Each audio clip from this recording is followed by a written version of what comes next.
Hi students, how are you doing today? Well, that's amazing. And now let's dive into our next chapter, which is formulas and functions in Excel. But wait, do you know what is Excel? Well, yes, it is a software which is right there in our computers. There are various softwares in a computer which we use on a daily basis. I'm sure you must have heard about the software Excel, right? Excel is indeed an important software to learn as it opens many opportunities for you. So let's begin by learning what formulas are in Excel.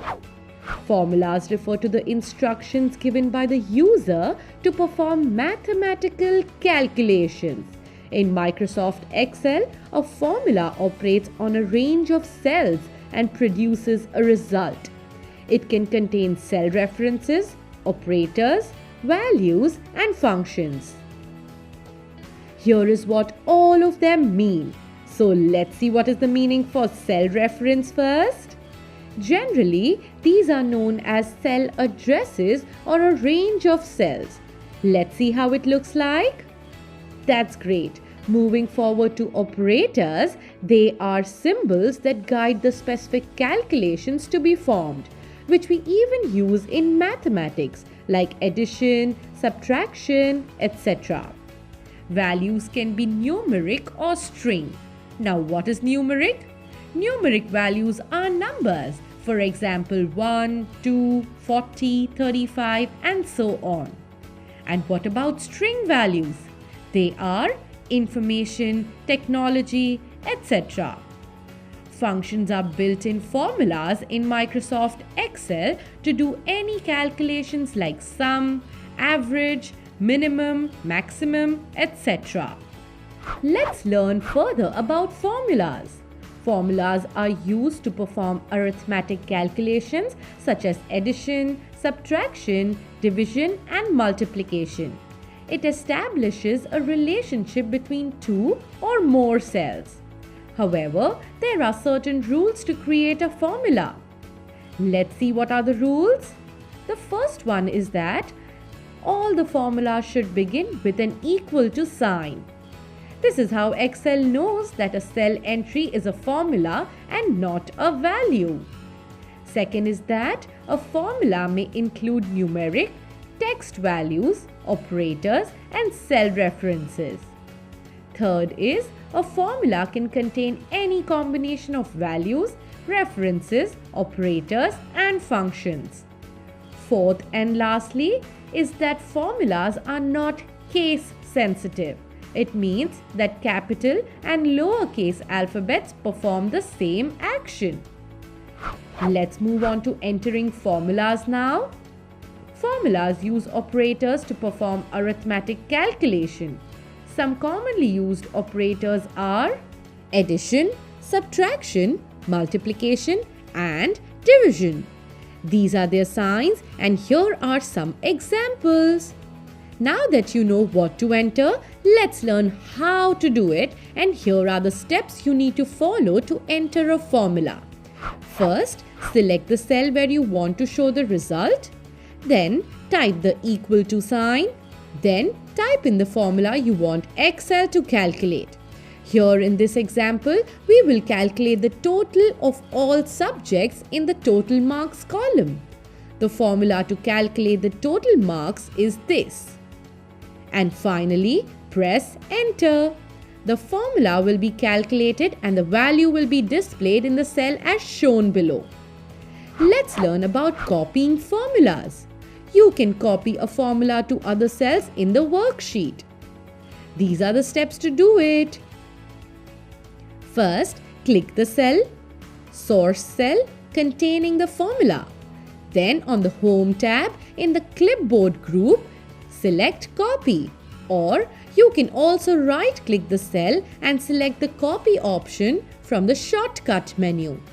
Third, select the range of cells by dragging the mouse you want the formula to be copied to. Then, on the Home tab, in the Clipboard group, select Paste. Or you can also right-click the cell and select the Paste option from the Shortcut menu. Just like how we are doing here. And that's how you copy formulas in Excel. Let's begin with cell reference. The cell address in a formula is known as the cell reference. It refers to a particular cell or cell range in the worksheet. With references, you can use the data in different parts of the worksheet.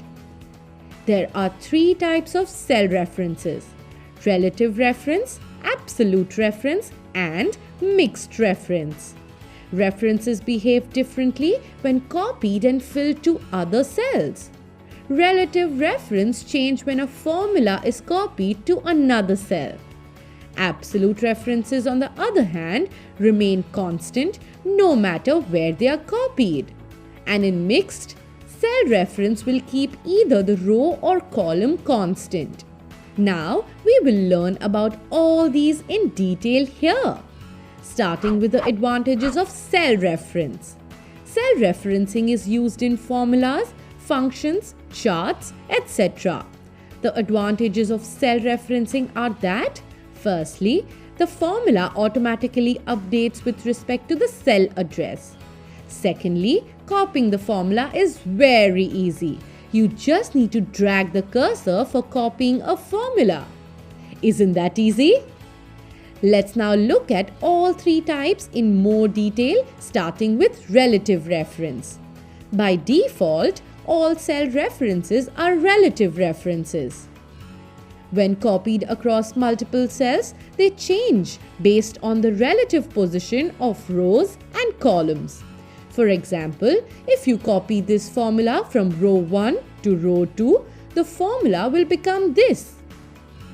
Relative references are convenient when you need to repeat the same calculation across multiple rows and columns. When you create a formula, references to a cell or range are usually based on the position relative to the cell. Here is an example of relative reference. Start by creating a worksheet and enter the data as given. Then enter the formula 2 is equal to C2 into B2. Calculate the total in D2. Then press enter on your keyboard. The formula will be calculated and the result will be displayed in the cell. Once calculated, locate the fill handle in the bottom right corner of the desired cell. Click, hold and drag the fill handle over the cells you want to fill. Lastly, release the mouse. The formula will be copied to the selected cells with relative references and the values will be calculated in each cell. Moving on to the second type of cell reference, which is absolute cell reference. It is used when you do not want a cell reference to change while copying a formula to another cell. You can use an absolute reference to keep a row or a column constant, or keep both row and column constant.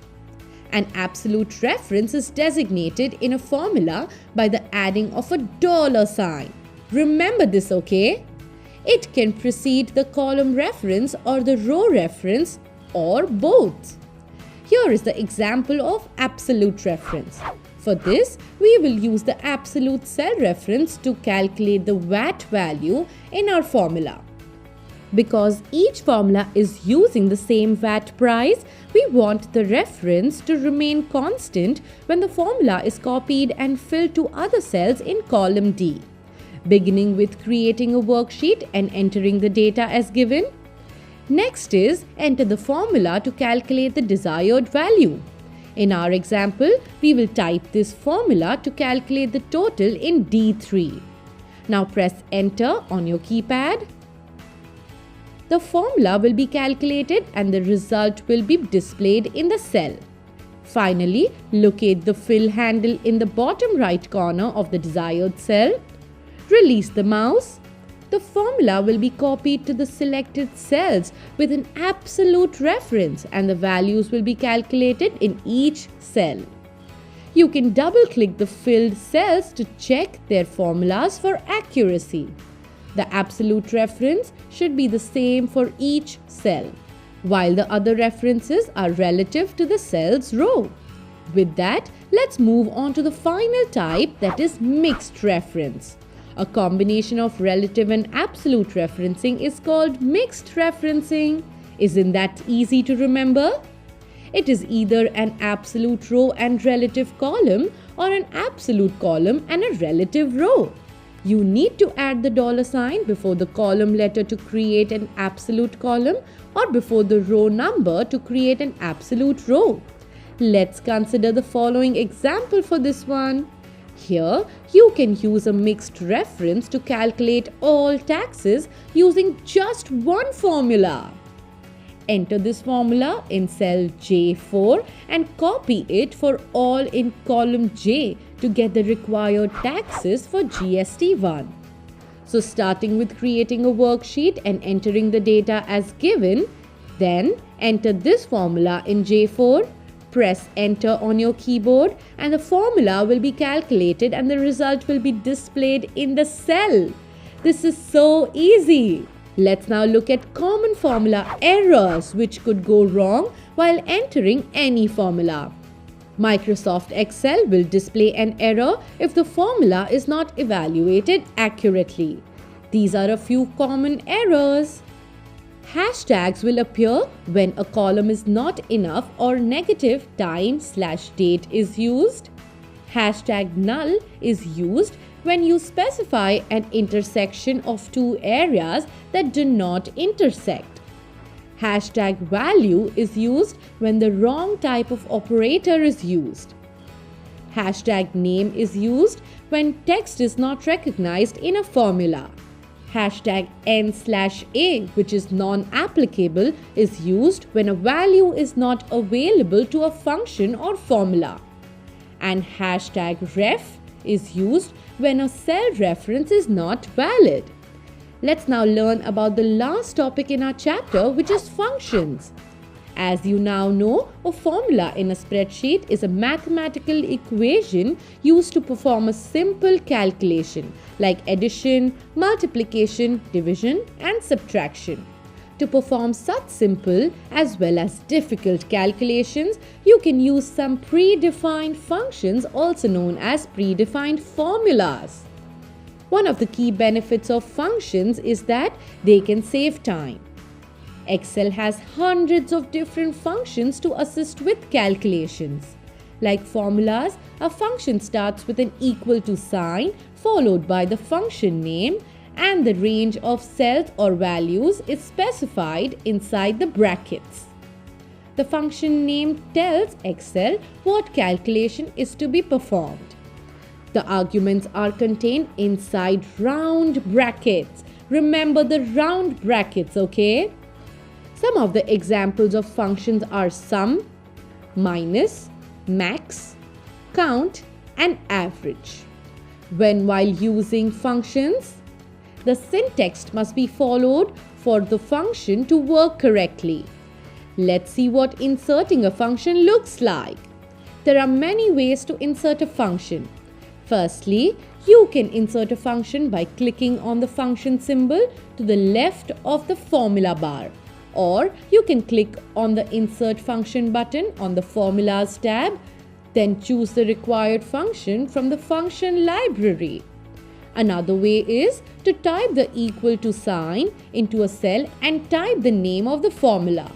Then a drop-down menu will appear from which you can select the function. But there, do not forget to put the bracket. Now let's learn about some common functions. First is the sum function. It is the most used Excel function. It sums all the values in one or more ranges. To use it, you enter syntax is equal to sum in the bracket range of values, bracket close, which looks like this. This will calculate the sum of values stored in cell A1 to A10. To calculate the total marks of students in English and Maths in the given below example, the sum function will be written as this and then copy that in the rest of the cells. This is the output that will be generated. Second is max. This function is used to find the maximum value from a given range of values. To use it, you enter syntax is equal to max bracket range of values, bracket close. Let's see an example for this one. Third is minimum. This function is used to find the minimum value from a given range of values. To use it, you enter syntax is equal to minimum, which is min, bracket open, range of values, bracket closed. Let's see the example. The fourth one is average. This function is used to find the average of values from a given range. To use this, you enter syntax is equal to average, bracket open, range of values, bracket closed.